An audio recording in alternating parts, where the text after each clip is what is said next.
Now I want you to feel the difference when I put my body behind the kick. When I count to 3, exhale, strong. I'll be kicking you.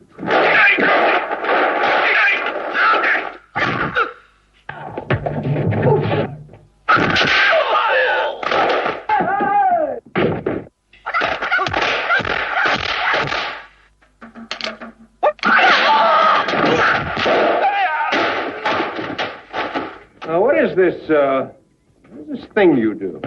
In Cantonese, Jeet Kune Do, the way of the intercepting fist.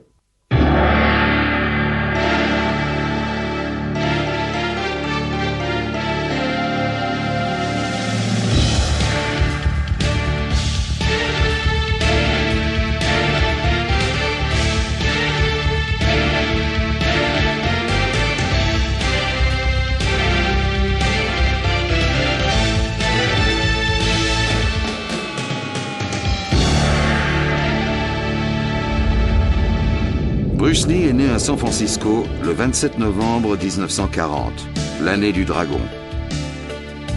La combinaison de son héritage asiatique et l'influence de l'Occident le marquerait durant sa vie entière, entraînant une révolution aussi bien dans les arts martiaux que dans le tournage des films d'action. Les origines du Kung-Fu remontent au 7e siècle au temple de Shaolin. Depuis lors, il s'est transformé en plusieurs disciplines des arts martiaux, gouvernées par des clans, des familles et des traditions ancestrales. Dans les années 50, Hong Kong était le creuset de toutes les disciplines du Kung-Fu. Et beaucoup de Chinois du continent vinrent se réfugier à Hong Kong pour échapper à la guerre, aux famines, aux inondations et aux contraintes du communisme. Ce fut là que le jeune Bruce Lee conçut son amour pour les arts martiaux, mais là aussi où il découvrit les préjugés raciaux en s'apercevant que les maîtres de Kung-Fu le refusaient comme élève parce qu'il n'était pas chinois de pure souche. Ce qu'a fait Bruce, m'a-t-il dit, puisqu'il ne pouvait jamais s'entraîner avec le meilleur instructeur, parce qu'à cette époque, les maîtres de Kung-Fu refusaient de partager leurs connaissances avec quelqu'un d'une autre discipline. Alors ce qu'il a fait, c'était d'aller voir le 3e ou 4e dauphin du maître et lui proposer de lui enseigner le Wing Chun, en échange de ses connaissances en menthe religieuse, la menthe religieuse du Nord. C'est ce qu'il a fait parce que le grand maître ne voulait pas de lui. C'est en étudiant diverses disciplines des arts martiaux que Bruce Lee se rendit compte que chacune avait quelque chose à offrir, mais qu'aucun système n'avait réponse à tout. Il s'est encore plus éloigné des traditions en allant apprendre la boxe occidentale au collège La Salle et en faisant de l'escrime avec son frère Peter, qui était un champion du Commonwealth. Avec cet amalgame de connaissances en arts martiaux, il est reparti pour les États-Unis en 1958. Il a atterri à San Francisco où il est né et grâce à Ruby Cho, qu'il avait sponsorisé, il est monté ici. Et moi j'ai fait sa connaissance grâce à de vieux amis qui s'étaient entraînés avec Bruce.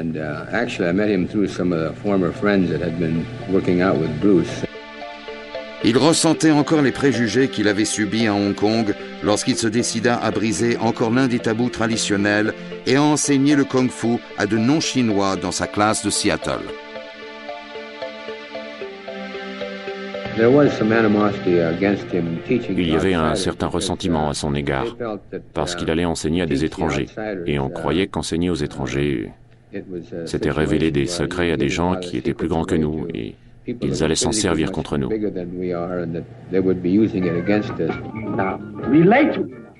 Move.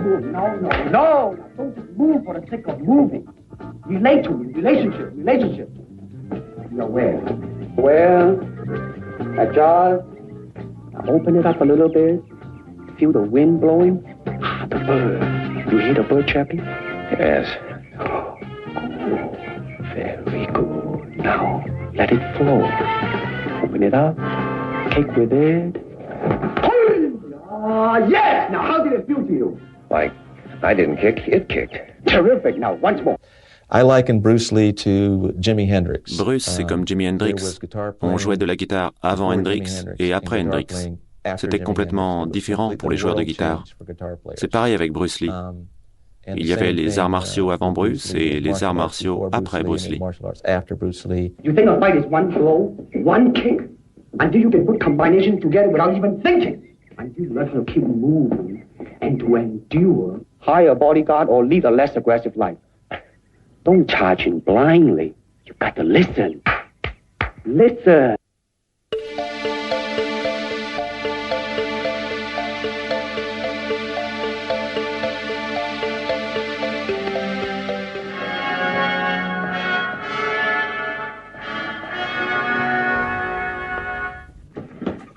Bruce allait patienter jusqu'en 1964 pour son succès cinématographique. En attendant, il a écrit des articles pour le magazine Black Belt. The owner of the company had seen him at Le propriétaire du magazine l'avait vu lors d'un tournoi, et il a tout de suite décelé son talent. Ils se sont liés, et il aimait les idées de Bruce, sa démarche avec les arts martiaux, qu'il rejette tout ce qui ne marchait pas pour l'autodéfense, et l'autodéfense dans la rue, etc. Bruce semblait avoir découvert un nouvel aspect des arts martiaux. Bruce seemed to really have zeroed in on this to bring something new to the martial arts. Un jour, au début du printemps, Bruce m'a dit qu'il avait reçu un coup de fil de la Fox, qu'on voulait qu'il vienne pour un casting pour jouer le personnage de Kato. Il m'a dit « Qu'est-ce que t'en penses ?» Je lui ai dit « Bon sang, voyons, il faut y aller. » Alors il y est allé et on connaît la suite. Le Frelon Vert n'a duré qu'une saison, mais il eut d'autres rôles. Et Lee était convaincu que les arts martiaux le mèneraient encore plus loin. On lui a proposé d'ouvrir des écoles Kato à travers les États-Unis et il a dit non, qu'il ne pensait pas que ce serait efficace. Il a dit « Je peux exposer mes idées, ma philosophie à travers les films ». Il croyait que le cinéma était le meilleur moyen pour enseigner le public. Avec sa vidéo personnelle, Lee a filmé la chorégraphie des scènes de combat pour améliorer sa technique cinématographique. Cet extrait nous le montre s'entraînant avec son élève et ami James Coburn.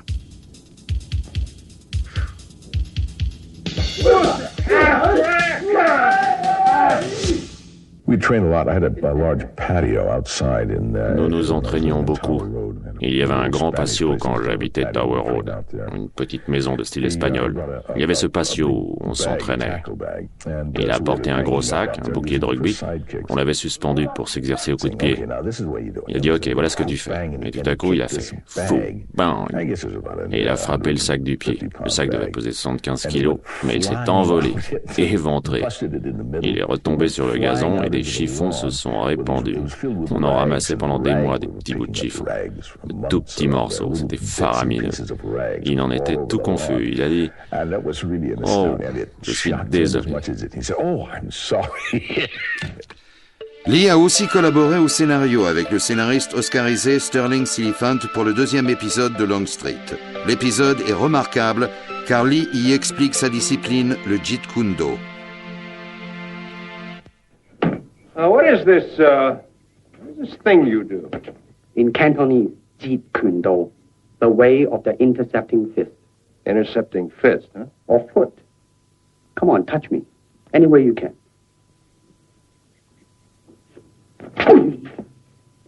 You see? To reach me, you must move to me. Your attack offers me an opportunity to intercept you. In this case, I'm using my longest weapon, my sidekick, against the nearest target, your kneecap. This can be compared to your left jab in boxing, except it's much more damaging. I see. Well, speaking of a left jab... Oh, this time I intercept your emotional tenseness. You see, from your thought to your fist, how much time was lost. Not much. In terms of film,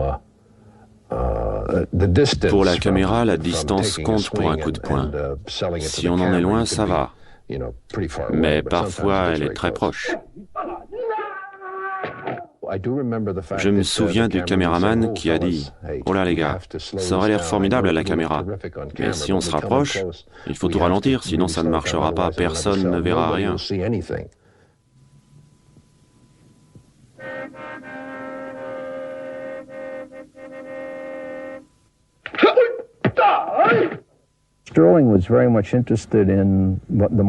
Sterling était très intéressé par les arts martiaux à cette époque. Et il suivait les cours de Bruce. Et il a suggéré qu'on fasse de Bruce un récurrent.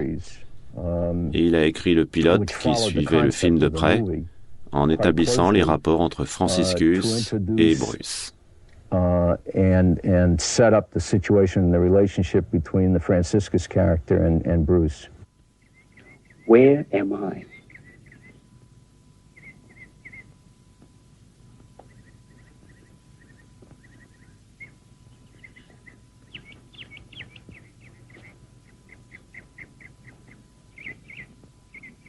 There. No! Your thoughts are wrong. Look, I'm trying to learn how to fight, not how to think.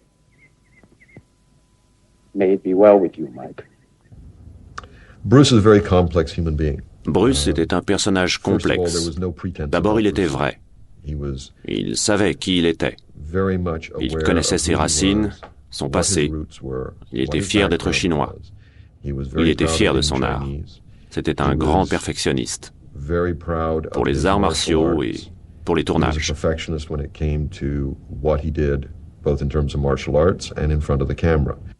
If you try to remember, you will lose. Empty your mind. Be formless, shapeless, like water. Now you put water into a cup, it becomes the cup. Put it into a teapot, it becomes the teapot. Now water can flow or creep or drip or crash. Be water, my friend. Malgré son excellente prestation dans Long Street, l'attitude raciale à Hollywood lui interdit le rôle principal dans la série Kung Fu. Après la mort de Bruce, je suis rentré aux États-Unis et j'ai interviewé Stirling Silliphant, qui avait également créé les rues de San Francisco. Et il m'a confirmé que la chaîne ne l'avait pas autorisé à augmenter l'importance du rôle de Bruce. Déçu, il rentra en Asie où son destin l'attendait dans le petit village thaïlandais où il tourna The Big Boss. Malheureusement, au contraire des autres arts, le cinéma est un étrange mariage entre l'art et les affaires. I don't believe in system, Mr. Longstreet, nor in method. And without system, without method, what's to teach? But you had to learn. You weren't born knowing how to take apart three men in a matter of seconds. True, but I found the cause of my ignorance. Well, help me find mine. Dans Long Street, Lee jouait le rôle d'un instructeur des arts martiaux qui était d'un grand calme intérieur. C'était absolument le contraire des rôles qu'il allait interpréter lorsqu'il est revenu à Hong Kong en 1971.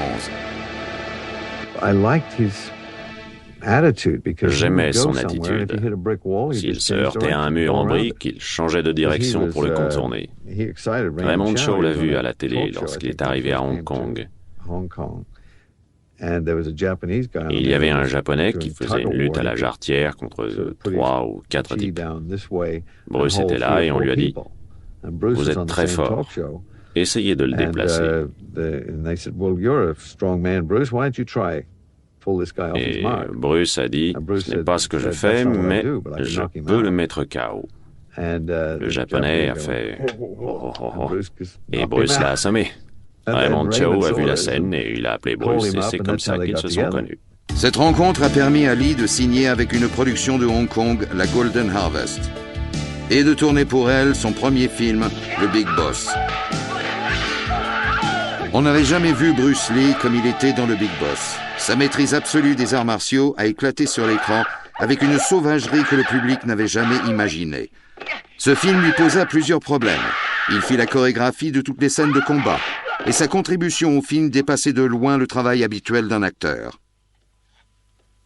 Tony Lo Wing a joué un rôle important dans le Big Boss. Il se souvient qu'un des combattants thaï a lancé un challenge à Bruce Lee.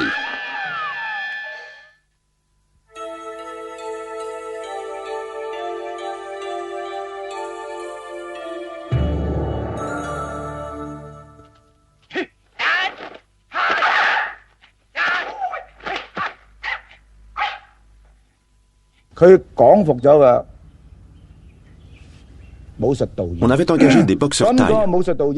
Il s'exerçait avec les cascadeurs. Il doutait des capacités de Bruce Lee.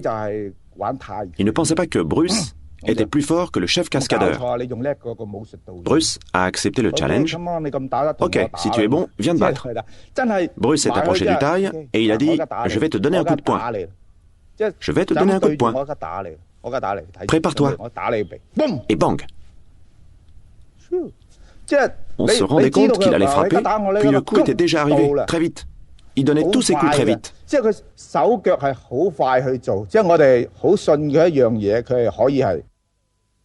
Lee est rentré aux États-Unis pour tourner dans 3 autres épisodes de Longstreet.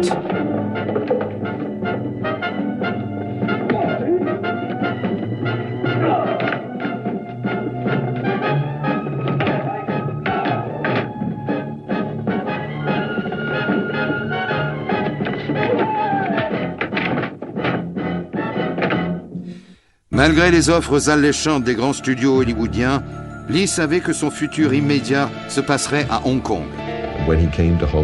Quand il est venu à Hong Kong et qu'il a réinventé les arts martiaux pour le cinéma chinois, c'était en se disant qu'il allait se servir de Hong Kong pour rentrer à Hollywood et devenir une star internationale.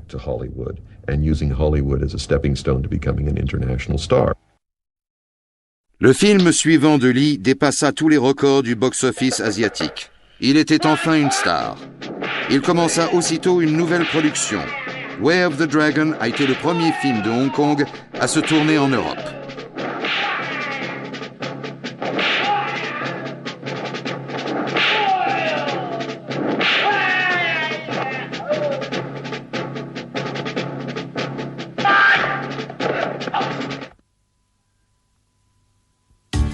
C'était complètement le film de Bruce Lee.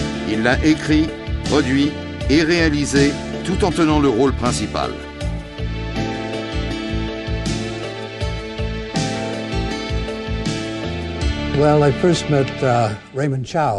J'ai rencontré Raymond Chow, je le connaissais déjà, et il m'a demandé si je voulais faire un film avec Bruce Lee. Je n'en avais jamais entendu parler, mais je lui ai dit pourquoi pas. Il a dit on passera de prendre demain à 8 heures. Nous sommes arrivés au studio et le premier plan était dans la boîte au bout de 10 minutes. C'était du très rapide. Il m'a beaucoup impressionné. 2 fois particulièrement. D'abord, il s'est laissé tomber sur un doigt et a commencé à faire des pompes, comme ça. Il adorait épater la galerie. Il était bon et il le savait. Ensuite, c'est quand il a brisé une ampoule à 2 mètres de hauteur sans prendre son élan.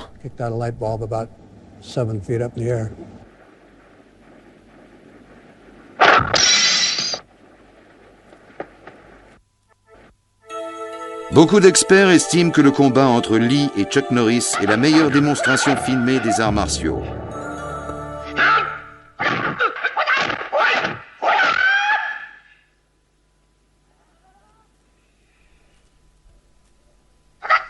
Way of the Dragon est le film qui a le mieux marché dans l'histoire du cinéma de Hong Kong.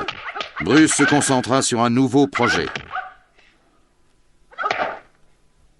The Game of Death, le jeu de la mort. Mais le tournage en a été interrompu quand on lui a offert le premier rôle dans la première coproduction Hong Kong-Hollywood, Enter the Dragon. Enter the Dragon a été tourné près de la baie de Tai Tim. Le film a fait de Bruce la première star internationale chinoise et a établi un nouveau genre de cinéma, celui des arts martiaux.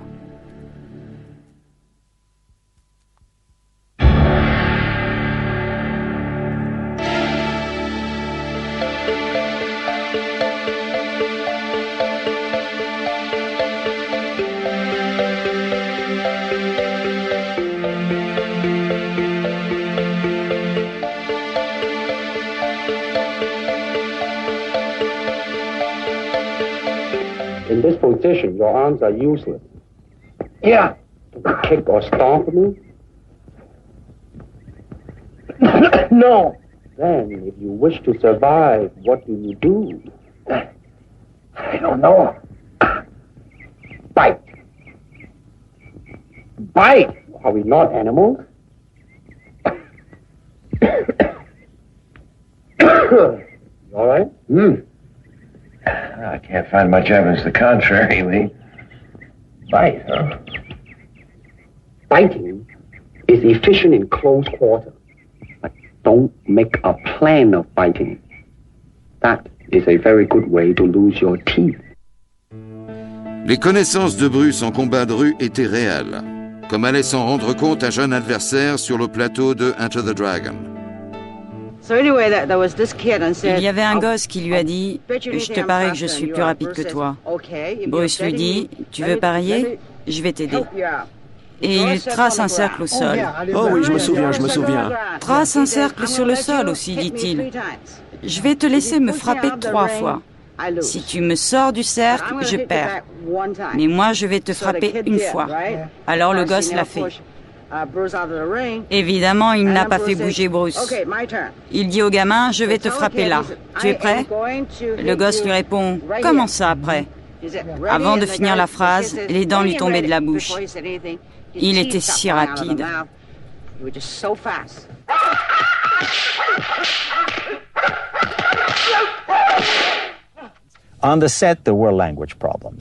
Sur le plateau, il y avait des problèmes de langue.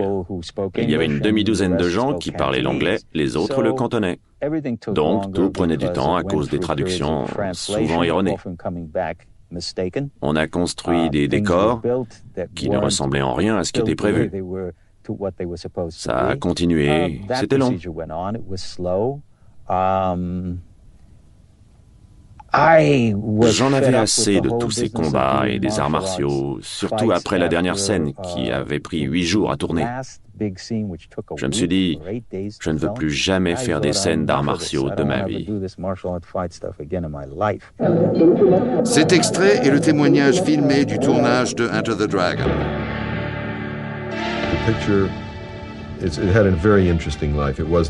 Le film s'est tourné de façon intéressante. C'était la première coproduction entre Hong Kong et un studio américain. On avait tourné des films à Hong Kong depuis les années 50. Mais il n'y avait jamais eu de coproduction. Et personne ne savait ce que voulait dire coproduction. Il y avait la production chinoise où les gens parlaient soit le cantonais, soit le mandarin.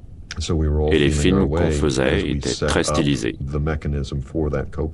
Donc, nous avancions tous à tâtons pour cette coproduction. En fait, ça a marché assez bien. Un peu à la « va comme je te pousse ». La pré-production a commencé en octobre, le tournage en janvier et le film est sorti en août. 10 mois pour faire le tout.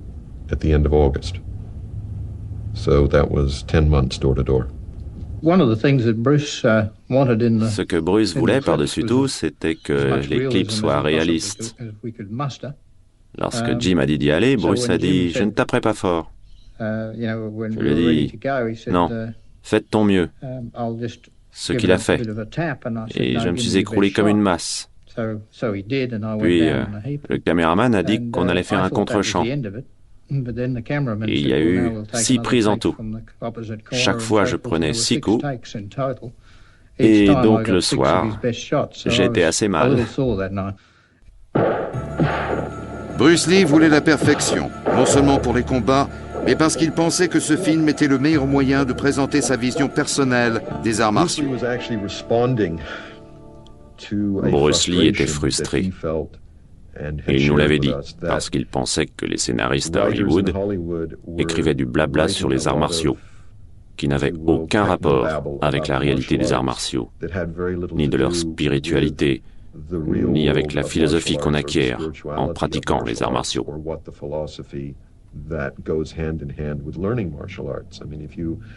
Si on passe un peu de temps avec un pratiquant sérieux, on se rend compte qu'on passe autant de temps à se soigner et à s'entretenir et à penser à son corps et à la place qu'on occupe dans l'univers qu'à taper sur des sacs ou à casser des briques. Bruce croyait qu'avec Enter the Dragon, nous pourrions exposer son talent personnel et aussi essayer d'instruire le public quant à la réalité des arts martiaux. Donc il nous a demandé, au moins pour les scènes où on parlait des arts martiaux, de mettre les choses dans le bon contexte. Quand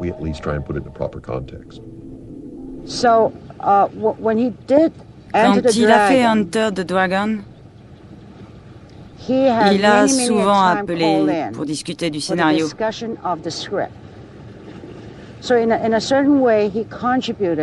Donc, d'une certaine façon, il a autant contribué que tous ceux qui étaient concernés, parce qu'il était...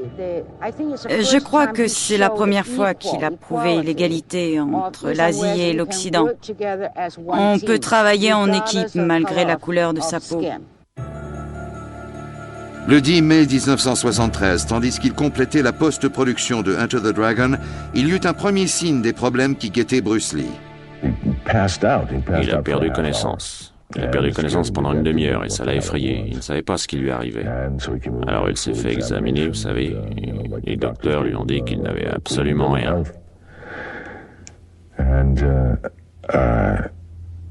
Alors il était très content. Je pense que les docteurs n'ont pas vu ce qu'il avait. Les rumeurs et la spéculation autour de la mort de Bruce Lee se trouvaient envenimées par une presse avide de profiter de l'ignorance du public. Et personne ne sut ce que l'autopsie avait révélé. Les médecins légistes ont déclaré avoir trouvé les indices d'une hypersensibilité à une drogue qu'on lui avait prescrite. J'en étais abasourdi. Vous savez, je n'en revenais pas. Stirling m'a téléphoné, il m'a dit « Bruce est mort ». Je lui ai dit « Non, tu plaisantes ». Tu plaisantes? Non, il est mort de quelque chose. Et j'y ai réfléchi, et il avait eu ce truc, et il s'est évanoui.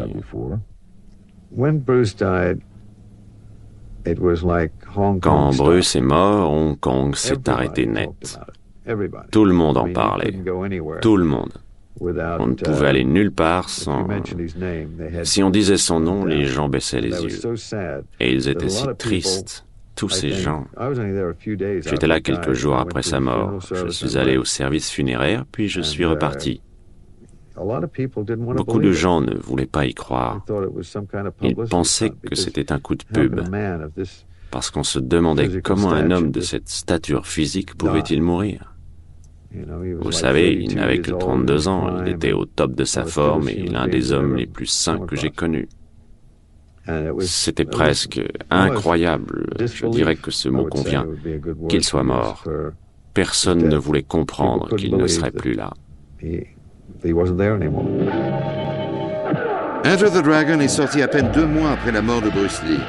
Le film a dépassé tous les pronostics du box-office et a rapporté plus de 200 millions de dollars. Mais il y avait encore un témoignage du génie de Bruce Lee dans les arts martiaux. Son œuvre interrompue, The Game of Death, le jeu de la mort.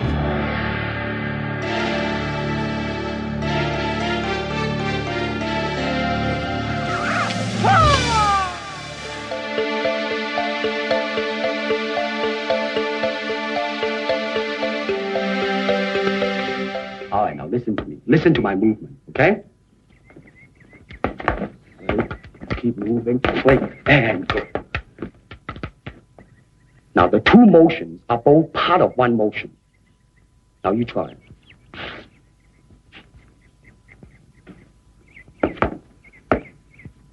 Faster. A little bit smoother. Well, your head and body are still not one. Well, when will they get together? Once more! À partir de 1972, la vie de Bruce Lee, l'instructeur d'arts martiaux à Los Angeles, avait radicalement changé. Dan Inosanto s'en est rendu compte lorsqu'il est arrivé à Hong Kong pour tourner avec Lee dans Game of Death. Quand je suis venu le voir lors du tournage de Game of Death, il a dit qu'à cause de sa célébrité, et je dois dire que je ne l'avais jamais vu entouré de 20, 30, peut-être 50 personnes, il n'était jamais seul, ce qu'il n'aimait pas. Mais je crois qu'il aimait bien la célébrité.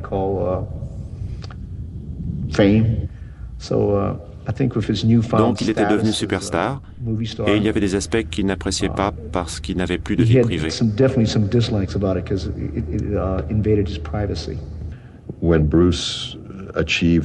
Quand Bruce a réussi à Hong Kong, on s'est arrêté de faire des films avec les sabres. On ne voulait faire que des films sur les arts martiaux. En fait, il y en avait beaucoup qui l'imitaient. Tout le monde voulait faire du Bruce Lee. Et si l'on considère le côté ésotérique du Jeet Kune Do, le Wu Wei Yo Wei, le style sans style qui personnifiait la philosophie de Bruce, qui consistait à piocher dans tous les styles des arts martiaux et tous les styles de combat, il a essayé d'employer ça et de l'appliquer à chaque film, à chaque combat.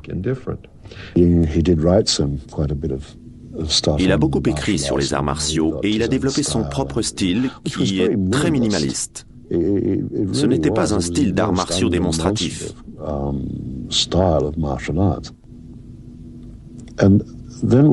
Quand on lit tout ça, puis qu'on voit Bruce à l'écran, à la place de sa personnalité assez douce et introspective, il fait... paf! Vous savez, ce qu'il faisait à l'écran n'avait aucun rapport avec ce qu'il enseignait ou qu'il étudiait. Mais Bruce comprenait le cinéma et il l'a rendu spectaculaire.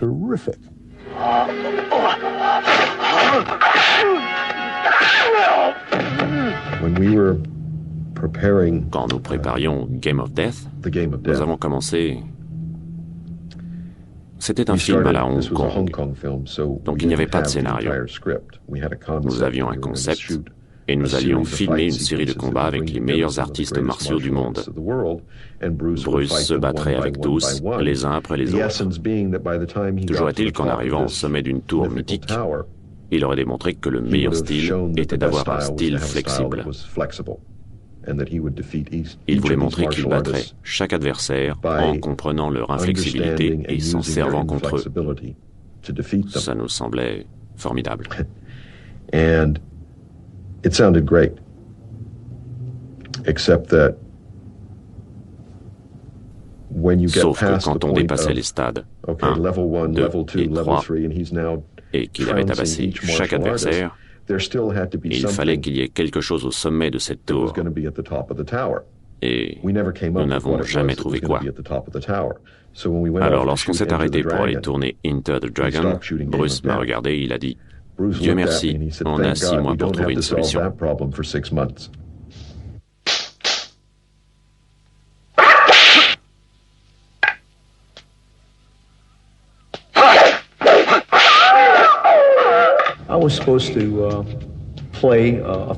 Je devais jouer un Philippin du sud des Philippines. C'est ce qu'il voulait. C'est ce que j'ai joué.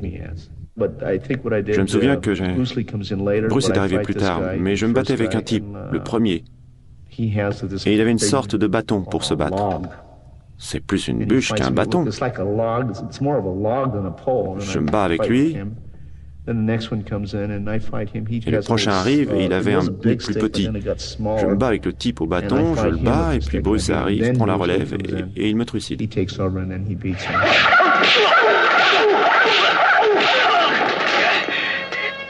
Je ne sais pas si je me trouvais au 4e ou au 3e étage.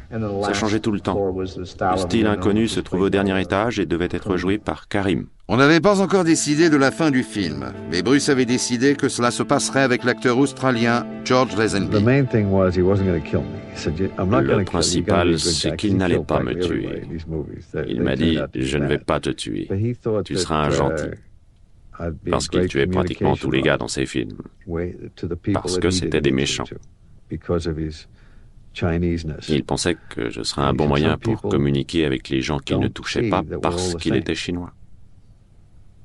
Il m'a dit, il y a des gens qui ne voient pas que nous sommes pareils. Ils ne voient pas l'âme. Il a dit, nos cultures sont différentes. Mais Bruce était le genre de type qui voulait ce qu'il y avait de meilleur. Il voulait être le meilleur. Il ne voulait pas perdre son temps avec les gens indécis ou qui s'en foutaient ou qui n'étaient pas sincères. Ça n'avait aucune importance d'où étaient les gens. Je savais qu'ils se fichaient que je sois Kwailo, australien ou blanc, etc. Ils savaient et je savais que c'était comme ça qu'il fallait penser. Passer par l'âme plutôt que la nationalité ou la religion, ces choses grâce auxquelles les gens se lient.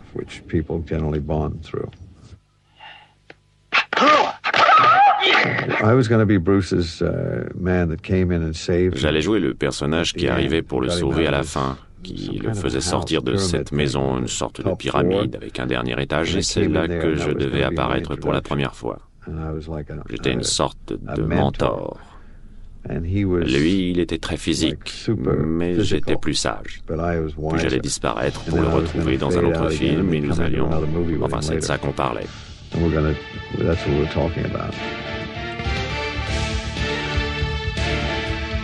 Peu importe ce que The Game of Death ou Le Jeu de la Mort serait devenu. Il est de fait la dernière œuvre du plus grand des artistes martiaux que le monde ait connu.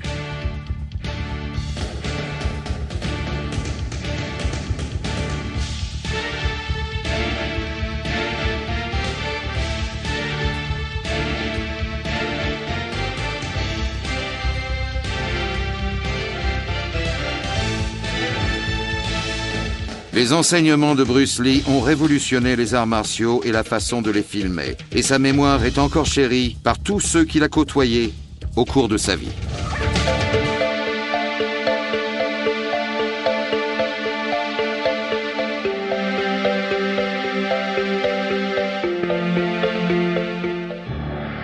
Pour la plupart des gens, le nom Bruce Lee leur rappelle le cinéma.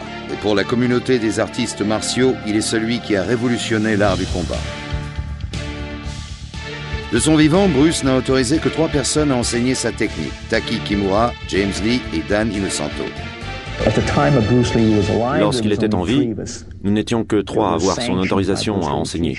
Taki Kimura et James Lee, qui n'est plus là, et moi-même. Taki Kimura a enseigné dans l'école de Bruce Lee à Seattle. Bruce le considérait comme le premier instructeur de Jung Fang Gong Fu. Aujourd'hui, il y travaille encore. Il est aussi le gardien de la tombe de Bruce Lee au cimetière de Lakeview. Nous sommes à Capitol Hill, au cimetière de Lakeview, qui est probablement le plus vieux cimetière de Seattle. Lorsque Bruce est mort, Linda l'a fait rapatrier pour qu'il soit enterré à Seattle, qui était sa ville préférée. Elle a regardé d'abord en bas, de l'autre côté, où sont enterrés la plupart des Chinois. Mais elle a continué à chercher et elle est montée jusqu'ici. Elle a trouvé qu'il y avait une belle vue sur l'université de Washington, où il avait fait ses études, et sur le lac Washington. Elle trouvait que c'était là qu'il devait être, ainsi que Brandon par la suite, qui est à côté de son père.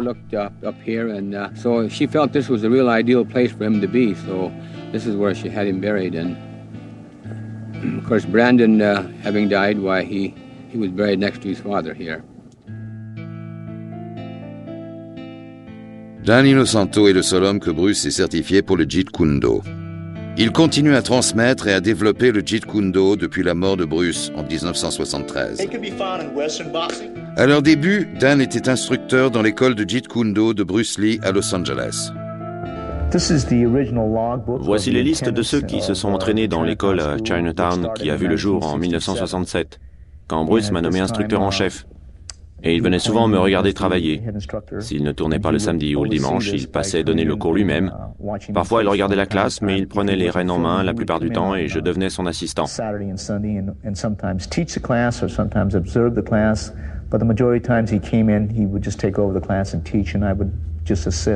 Plusieurs élèves des premiers jours ont été choisis par Dan Inosanto pour enseigner.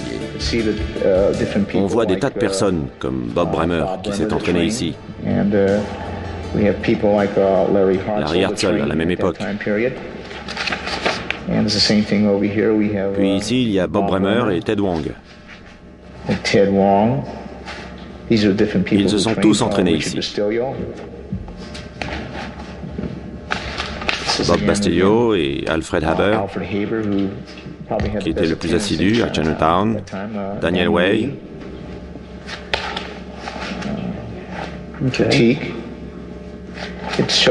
il y avait tous ces gens. Dan continue à enseigner à Los Angeles. L'académie est un lieu de rencontre et de travail pour des artistes martiaux venus du monde entier. Mais l'académie n'est pas seulement un lieu d'apprentissage. Elle contient plusieurs des bannières originales et l'équipement d'entraînement des écoles d'arts martiaux de Bruce Lee. Voici le sac lourd du Sifu Bruce, dont il se servait dans les années 60. Il tient le coup. Il est grand. Je crois qu'il pèse dans les 100 kilos. À cette période, nous n'avions pas de protection. Alors Sifu Bruce nous a fait mettre des protections de footballeur. Voici son bouclier pour le punching. Shield that his own personal punching shield, in fact. Ça a servi dans Way of the Dragon. Il en avait un, moi j'en avais un, il avait l'autre. On peut le voir dans Way of the Dragon.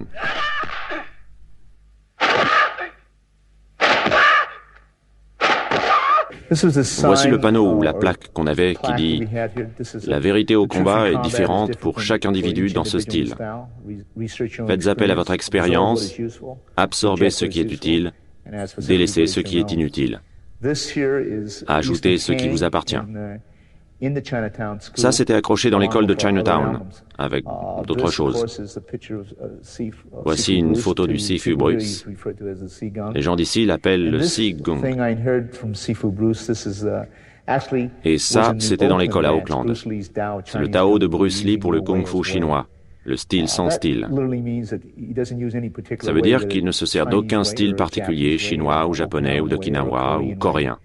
Il se sert d'aucun style comme style pour n'avoir aucune limite. Ce qui veut dire qu'il ne veut pas être limité à un style particulier, ni à une discipline, ni à un seul système pour se servir d'aucune limite.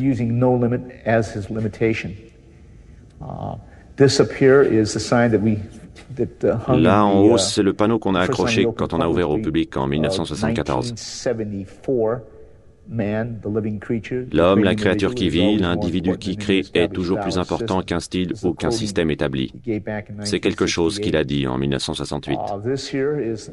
Voici autre chose. Il a dit « Mes disciples du Jeet Kune Do, écoutez, tous les schémas fixes ne peuvent ni plier ni s'adapter. La vérité se trouve en dehors des schémas. » Il parlait d'entraînement, de style et de système. Cette dernière plaque est la plaque originale qu'il a fait faire pour l'école de Chinatown en 1967, quand nous avons ouvert. C'est elle là-haut. What kind of game are you playing, Mike? No game. It was a car horn. It was constant. See, when the sound diminished, I figured you were between me and the carriageway. I got stronger. I figured you were leaving. Very good. I was surprised. Not enough. You were relating very well, Mike. But you lost your awareness for a split second. Listening? And thinking. Your instincts are right. Sound. Any sound is important.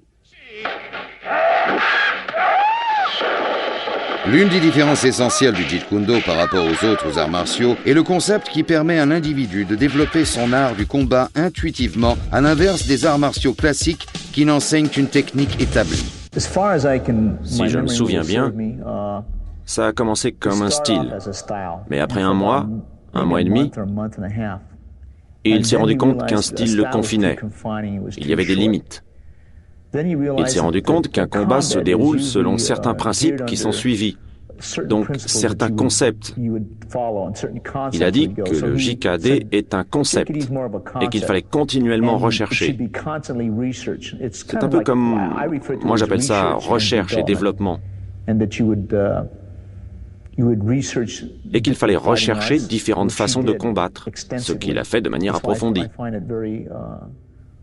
Ce qui m'amuse, c'est que maintenant les gens veulent revenir à l'ancien style. Le JKD original auquel ils pensent et qu'ils appellent le Junfang Kung Fu et qui a certaines positions, certains pas, certains coups de pied, était la base de ce qu'il appelait le Jeet Kune Do. Comme il a dit, je n'ai pas inventé un nouveau style ou une méthode qui soit issue d'un style chinois, japonais, d'Okinawa ou coréen. Il a dit que c'était juste une façon d'en savoir plus sur la vie et le combat en général, parce que la vie est un combat. C'est ce qu'il disait. Kick me in the stomach as hard as you can. Wait a minute, I don't want to hurt you. I'm holding an air shield. Come on. Drive right through it, won't I? I'll risk it. Pour aller encore plus loin, Bruce aimait se servir de certains équipements, comme le bouclier d'air dont il se servait en privé et pour certains films.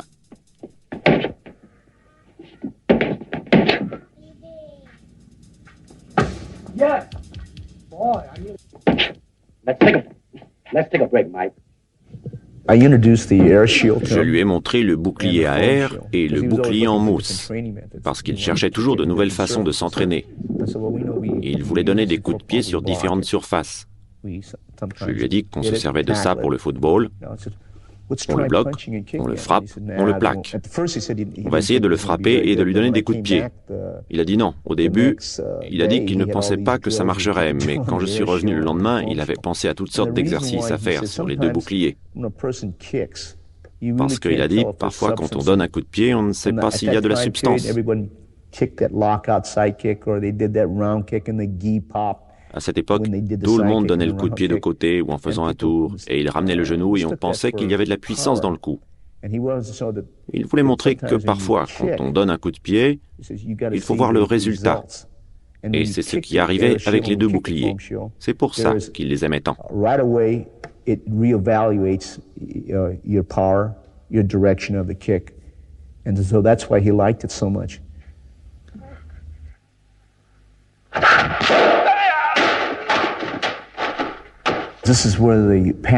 Il m'a emporté dans son sillage, et quand on s'entraînait, on recherchait et on expérimentait avec les disciplines, la boxe occidentale, avec des coachs. Il a recherché le Sila, que personne ne connaissait à l'époque. Il a étudié la boxe thaï et la savate. Il a examiné les façons de faire des prises, des méthodes connues ou inconnues.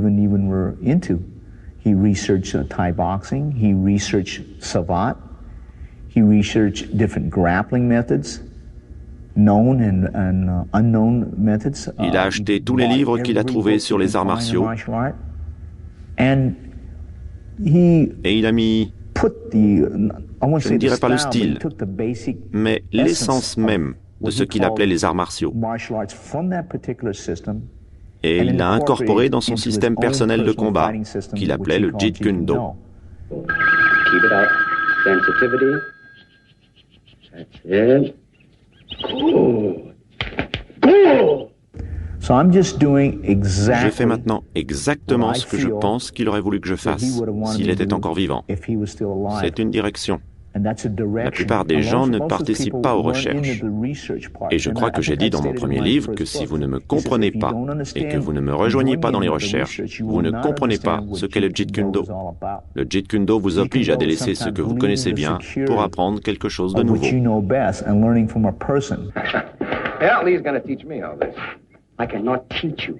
Only help you to explore yourself, nothing more. All right. Come on, let's explore some more of those kicks, huh? Voilà sur quoi il insistait. Il disait, il faut aller là où on n'est pas confortable. Et c'est dur. Parce que si on aime être à distance de coups de poing et que l'adversaire se met à distance de coups de pied, on peut en souffrir. Ou vice-versa, si vous avez envie d'être à distance de coups de poing ou de pied et que l'adversaire a envie de faire des prises d'étranglement et vous met au sol, vous tombez dans le panneau. J'essaie de faire passer l'idée que si vous vous trouvez face à un élément nouveau, il faut y aller. C'est ce qu'il a dit dans ses philosophies, alors je pense et j'aime croire que je vais dans la bonne direction, celle qu'il voulait, et que je continue à suivre ses principes et ses concepts.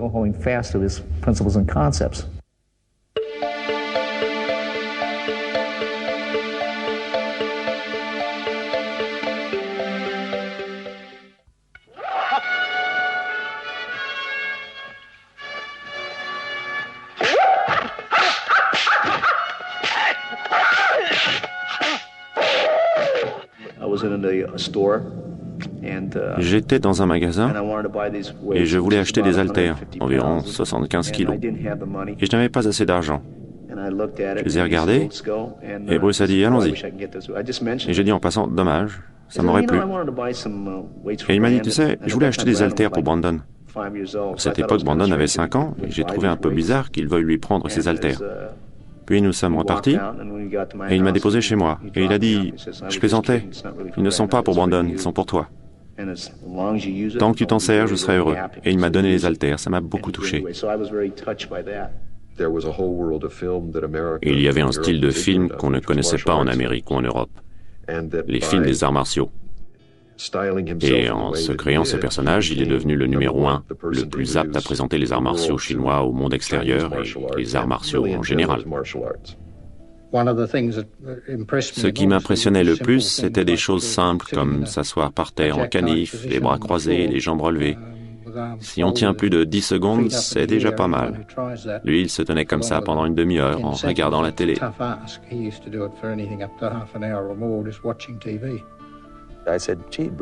Je lui ai dit, Bruce, ça te plairait de mesurer 1m85 et peser 85 kilos? Et il m'a dit, si j'étais comme ça, je dominerais le monde. C'était mon anniversaire. J'étais avec ma femme et Linda Lee. Et nous sommes allés dans un restaurant, Miyaka, je crois. C'était dans le comté d'Orange. Je crois que j'avais $100 sur moi et je pensais que ça suffirait pour la soirée. Mais c'était plus cher que je ne pensais. Et j'étais à court. La note se montait à plus de $100. Et il a dû voir ma tête, que ça n'allait pas, parce que quand j'ai vu la note, je me suis rendu compte que je ne pouvais pas payer. Il m'a glissé $50 sous la table sans que ma femme ou même Linda, je crois, ne s'en aperçoivent. Et il m'a dit après, en te voyant regarder la note, je savais bien que tu n'avais pas assez. Une fois dans son bureau, il m'a dit qu'il rêvait d'être une plus grande star que Steve McQueen, qui à l'époque était la plus grande star au monde. C'est ironique que 20 ans plus tard, on se souvient sans doute davantage de Bruce Lee que de Steve McQueen. Ce n'était pas tellement sa stature. Il avait, et je déteste ce mot, il avait du charisme. Il semblait toujours marcher quelques centimètres au-dessus du sol. Il semblait ne jamais toucher terre. Il avait une telle énergie. Et vous savez, plutôt que de vous serrer la main, il vous montrait sa capacité à faire passer un coup de pied à 200 km/h à quelques dixièmes de centimètres de votre nez. Il s'était présenté. Alors il a dit à Raymond Cho, donne $10 000 à George. Raymond a fait, quoi? C'était un homme d'affaires. Mais Bruce a dit, George n'a pas d'argent, sinon il ne serait pas devant l'arrêt de bus. Bruce essayait de nous montrer comment nous améliorer. Je pense malheureusement qu'il faut passer par l'aspect physique pour trouver l'aspect spirituel des arts martiaux, qui est, je pense, très important, le plus haut niveau de sa vie. Je le dis parce qu'au moment où la porte s'ouvre et qu'on atteint ce niveau spirituel, on découvre qui on est et on peut réagir vis-à-vis des autres sans peur.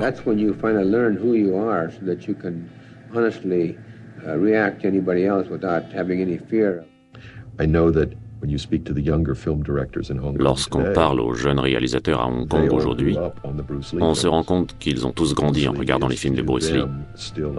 Bruce Lee est toujours leur idole.